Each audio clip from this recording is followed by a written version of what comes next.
پورا ملک اس میں جلے گا. میں نے کہا تھا جملہ آن ریکارڈ ہے اور سب کو یاد ہے کراچی میرے جملے کہ تم یہ نہ سمجھنا ہم تو سروائیو کر جائیں گے کیونکہ ہم تو 1400 سال سے سروائیو کر رہے ہیں. خدا کا شکر ہے اس سے بڑی بڑی آندھیاں طوفان سیلاب ہم نے دیکھ لیے اور سرخرو ہو کے نکل گئے. لیکن اس کے بعد کیا ہوا؟ بنو امیہ کو بنو عباس ٹکرائے. اور تاریخ کا ایک صفحے کا ایک پیراگراف آپ کو سناتا ہوں تاریخ طبری کا کہ بنو عباس کے محلوں میں بنو امیہ کے محلوں میں جب داخل ہوئے بنی عباس دمشق میں ایک ایک عورتوں بچوں مردوں سب کو چن چن کے قتل کر رہے تھے. ابھی جان نہیں نکلی تھی ابھی تڑپ رہے تھے وہ زخموں سے. ان کے اوپر قالین بچھایا اور بنو عباس نے ان پہ اپنا دسترخوان لگایا. کیا ہوا نتیجہ؟ بنو عباس بھی ان سے زیادہ صفاک نکلے. لیکن تاریخ نے دہرایا نا تو ہم کہہ رہے تھے کہ آگ جو ہمارے لیے لگا رہے ہو پورا ملک اس میں جلے گا. اب مجھے بتاؤ ان دہشت گردوں کے ہاتھوں کوئی محفوظ ہے؟ کوئی شیعہ سنی دیوبندی بریلوی کوئی محفوظ رہا؟ کوئی نہیں. یہ جمعہ نمازوں میں جو مارا انہی نے سینکڑوں نمازیوں کو رمضان میں وہاں پر جو مارا مسجد میں جو دھماکے اس سے پہلے بھی جمرود وغیرہ میں دھماکے ہوئے خیبر ایجنسی میں دھماکے. کیا ہوا؟ یہ اسلام تو بس با کے نقطے کو ہٹا کے چلو گے سارا مسئلہ وہی ہے. اگر یہاں سے داخل ہوا تھے باب العلم سے انا مدینۃ العلم والی بابھا دروازے کو چھوڑ دیا اور رسول کے شہر میں داخل ہونے کا راستہ بھی علی اللہ کی کتاب میں داخل ہونے کا راستہ بھی تفصیل انشاءاللہ کل تفصیل سے آپ سے بات کریں گے. لیکن بس ختم کر رہا ہوں بیان کو تو آپ سمجھ میں آیا کہ کیوں نور ہے. یہ اس لیے نور ہے کہ یہ گواہ ہے کائنات کا. اب آپ اس کی اس میں نہ جائیے گا کہ نور سے مراد یہ کہ کوئی الگ ساخت ہے کچھ ہے اس کو چھوڑیے آپ. اللہ نے پہلے فرما دیا کہ آسمان و زمین کا نور میں ہوں. اللہ نور السماوات والارض. اب یہ نور کے مدارج ہیں ان پر جب ہم بات کریں گے تو بات آپ کو بالکل واضح ہو جائے گی کلیئر ہو جائے گی. سب نور ہیں حتیٰ کہ ایک مقام پہ آ کے خود شیعہ بھی نور ہے. زندگی رہی تو بتا دوں گا پوری دلیل دے دوں گا. ایک مقام پہ آ کے آپ کو پتہ چلے گا کہ آپ کیا ہیں. کاش کہ خود ہمیں اپنی اہمیت کا اندازہ ہو جاتا. یہ تو وہ عجیب کہنا چاہیے کہ بدقسمت قوم ہے کہ جسے خود اپنی اہمیت کا بھی اندازہ نہیں ہے کہ معصومین نے اسے مقام کیا دیا اور یہ کہاں چلی گئی. ان کو تو پوری دنیا کو ہدایت کرنی چاہیے رہنمائی کرنی چاہیے کہ ہمارے پیچھے چلو ہم تمہیں بتائیں صحیح راستہ کیا ہے. یہاں اپنوں کو سنبھالنا مشکل ہو رہا ہے دوسروں کو کہاں سے سمجھائیں. صلوات بھیجیے محمد علی محمد پر. خیر جناب تو بس دو چیزیں تمہاری طرف آئیں ایک نور اور ایک کتاب بھیجی. اس نور کا اتباع کرنا وَاتَّبَعُوا النُّورَ الَّذِي أُنزِلَ مَعَهُ. ہم نے اس کتاب کے ساتھ یا اس رسول کے ساتھ جو نور بھیجا ہے اس کا اتباع کرنا. تو قرآن نے تو بتایا نا یہ قیامت تک نور رہے گا. رسول نے کہاں بتایا؟ رسول نے کس جگہ بتایا؟ بس اس کا بھی ایک اشارہ کر دیتے ہیں وہ مصائب پر آ جاتے ہیں اس کا بھی ایک ہی اشارہ کرتے ہیں. رسول کا مقام دیکھ لیا نا آپ نے گواہ ہے کائنات کا. جسے اللہ دکھاتا ہے وہ دیکھنے کی تمنا نہیں کرتا. اس نے سب دیکھا ہے اسی تو وہی اخذنا یاد کیجئے جب ہم نے لیا تھا یاد کیجئے جب یہ ہوا تھا. قرآن میں اس سے جتنی آیت ہے وہاں ترجمہ ہے یاد کیجئے جب ہم نے اذ اخذنا میثاق بنی اسرائیل جب ہم نے بنی اسرائیل سے عہد لیا ہے نا اس طرح کی آیات یاد کیجئے.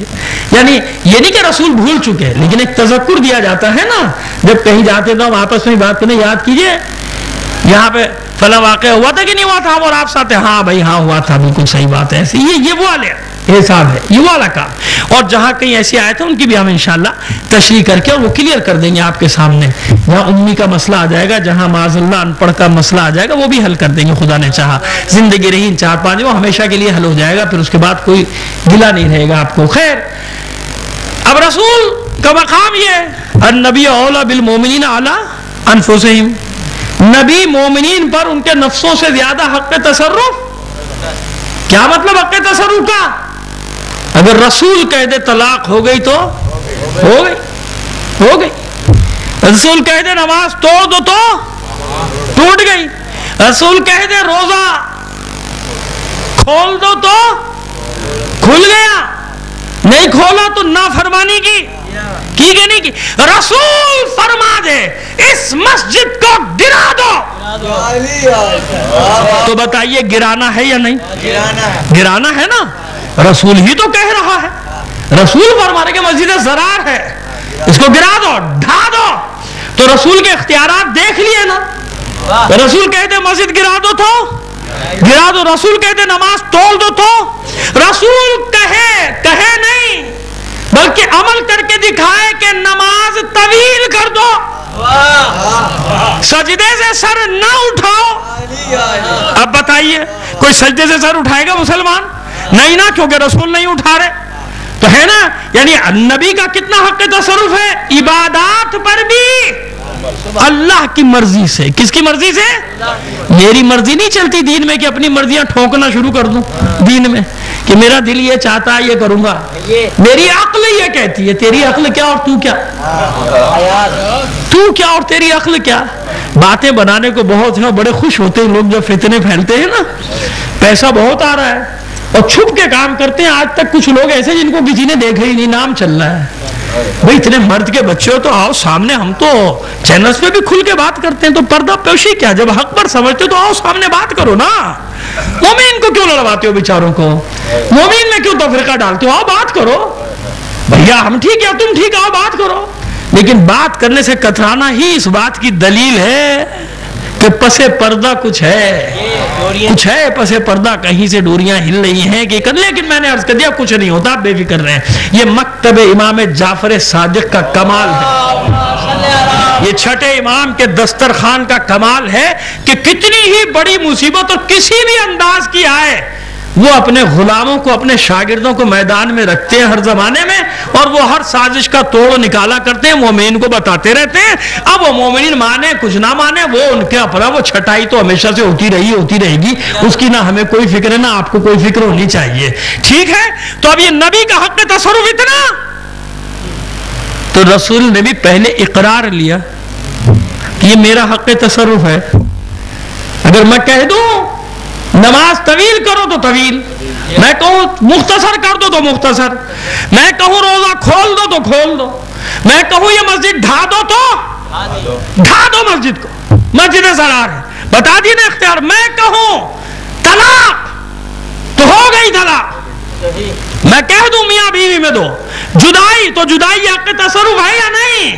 تو بس اسی حق تصرف کو دیکھ لیجیے آپ، تو آپ کو تاریخ میں ایک موقع نظر آ جائے گا ضرور، صرف اشارہ کروں گا کہ جہاں علی نے یہ حق استعمال کرنے کے لیے کہہ دیا تھا کہ اگر یہ فتنہ ختم نہیں ہوا تو میں وہی حق استعمال کروں گا جو رسول نے مجھے دیا ہے۔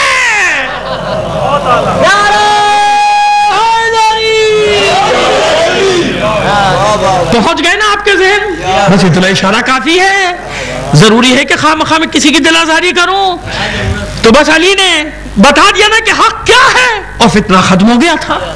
جانتے تھے جاننے والے کہ علی جو کہہ رہا ہے وہی سچ ہے، ایسا نہ ہو کہ وہ حق استعمال ہو جائے اور قیامت تک کے لیے تاریخ میں ثبت ہو جائے، ہے کہ نہیں؟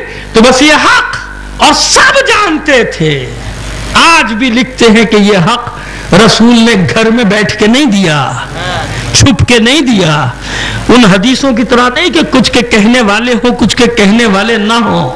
اس قول کے لیے تو رسول نے 1,24,000 حاجیوں کو گواہ بنایا، اسی لیے تو آج تک کسی کی ہمت نہیں ہر حدیث کا انکار کر سکتے، حدیث غدیر کا نہیں۔ کسی کو بھی آپ آنکھ بند کر کے پوچھیں، کوئی جاہل کا بچہ ہو تو ہو جس نے کچھ اپنی بھی کتابیں نہ پڑھی ہو، لیکن جس نے بھی چاہے تاریخ ہو چاہے حدیث، غدیر کا ذکر چاہے ڈنڈی مار کے کیا مگر کیا کہ ہاں یہ ہوا کہ جس کا میں مولا اس کا۔ بس اب ہم مولا کے معنی میں کیوں پڑھیں کہ مولا کے معنی دوست کے ہیں کہ چاہنے والے کے، کہے کہ جو تمہاری نسبت تم رسول سے سمجھتے ہو، کیسا مولا ہے رسول، بس جیسا مولا رسول ہے ویسا ہی مولا یہ علی ہے، ویسا ہی مولا ہے، یہ وہ حق تصرف علی کا۔ لہذا اب اگر علی کہہ دے کہ اس قرآن کو مت دیکھنا جو نیزے پر ہے، لیکن کیا ہوا؟ اپنی ہی صفوں میں انتشار پڑ گیا۔ آپ آج کا رونا روتے ہیں، پوری تاریخ اٹھا کے پڑھ لیجئے، اسی سے بھری ہوئی ہے۔ ہر امام کے ساتھ، ہر معصوم کے ساتھ کیا کیا لوگوں نے، وہ آپ کے سامنے آ جائے گا۔ آپ آج حیران ہوتے ہیں کہ کیا کس قسم کی آوازیں اٹھی۔ 20,000 اشعث بن قیس کی سربراہی میں امام سے بغاوت کر جاتے ہیں، حملہ آور ہو گئے، امام کے خیمے کا محاصرہ کر لیا کہ اگر مالک کو واپس نہ بلایا تو ابھی تلوار چل جائے گی آپس میں۔ کیا علی اور اس کے بیٹے اور اس کے ساتھی ان 20,000 سے نہیں ڈر سکتے تھے؟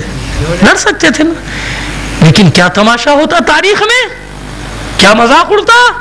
وہ وہاں سے بیٹھ کے تماشا دیکھتا، دیکھو لڑا دیا نا، یہ آپس میں ایک دوسرے کو ختم کر۔ علی نے حکمیت کو گوارا کر لیا، مگر یہ گوارا نہ کیا کہ آپس میں تلوار چلے۔ کاش شیعہ یہ پیغام سمجھ لیتے۔ یہ گوارا کر لیا، حکمیت ٹھیک ہے، جو فیصلہ اس کے نتائج کیسے ہوئے، صفین کے کتنے خطرناک نتائج آپ کے سامنے، لیکن علی کو یہ گوارا